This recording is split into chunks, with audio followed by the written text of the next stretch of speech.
আমাৰ সকলোৰে কাৰণে এটা ভাল লগা দিন বুলি ক'ব লাগিব আজিৰ দিনটো যেটো ৰজাবাৰী এই অঞ্চলত কিং বজাৰৰ এটা ফ্ৰেঞ্চাইজি আহি ইয়াত বহিছে আৰু আমাৰ সবতো ভাল লগা কথা যেটো আমাৰ ইয়াৰে স্থানীয় এগৰাকী যুৱতী আমাৰ ৰিনি খান ডাঙৰীয়ানীয়ে আচলতে এই ফ্ৰেঞ্চাইজিখন লৈছে আৰু খুব সুন্দৰকৈ তেখেতে আজি ওপেনিং কৰিছে ওপেনিংলৈ মোকো মাতিলে খুবেই ভাল লাগিছে আজি যথেষ্ট সংখ্যক গাঁৱৰ ৰাইজে আহি ইয়াত উপস্থিত থাকি গোটেই আজি শুভ উদ্বোধনী কৰা হৈছে আৰু খুবেই ভাল লাগিছে আৰু এনেকুৱা ফ্ৰেঞ্চাইজিবিলাক আমাৰ এপিনে আহিলে আমাৰ কাৰণে ভাল যিকোনো বস্তু আচলতে সুলভ মূল্যত পোৱা যায় যেহেতু ইয়াত এতিয়া আমি যিকোনো এটা বস্তু কিনিলে আমি 50% আচলতে তাত অফাৰ পাইছোঁ আৰু মই আজি সেই সুবিধা লৈ পানি আজি মই বহুতখিনি বস্তু ক্ৰয় কৰিছে আৰু সেই ৰজাবাৰী দাঁতিকাষৰীয়া যিমানবিলাক গাঁও আছে আৰু সেই গোটেই গাঁওবিলাকক এখন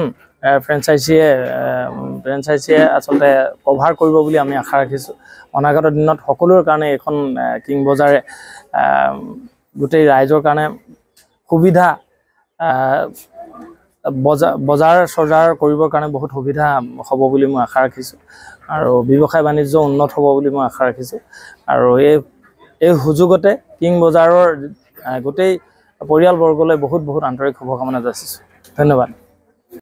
আজি আমাৰ এই ৰজাবাৰী অঞ্চলটোৰ কাৰণে এটা গৌৰৱৰ কথা কাৰণ আজি এগৰাকী মহিলাই সাহস কৰি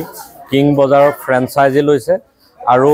মহিলাসকল ব্যৱসায় কৰিবলৈ হততে আগবাঢ়ি নাহে যদিও আজিৰ সময়খিনিত অহাৰ এক পৰিৱেশ সূচনা হৈছে ই আমাৰ কাৰণে গৌৰৱৰ কথা এই আমাৰ জাপিহজীয়া অঞ্চলৰে ৰিনি খান ডাঙৰীয়ানীয়ে যি এক পদক্ষেপ হাতত লৈছে এই পদক্ষেপে আমাৰ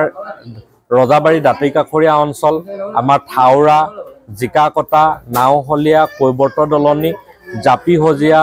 আমাৰ সমগ্ৰ গোটেই অঞ্চলটোত মানে পালেঙি সৰু পালেঙি দাধৰা এই গোটেই অঞ্চলটোৰ ৰাইজক উপকৃত কৰিব আৰু তেওঁলোকক বজাৰ কৰাৰ এক সুবিধা প্ৰদান কৰিছে গতিকে সকলো আহিব আৰু ই আমাৰ কাৰণে এটা ভাল লগা কথা আৰু এগৰাকী মহিলাই যে কৰিছে এইটো অতিকে ভাল লগা কথা তাৰ কাৰণে আমি তেওঁক মানে কৃতজ্ঞতা আৰু ধন্যবাদ জ্ঞাপন কৰিছোঁ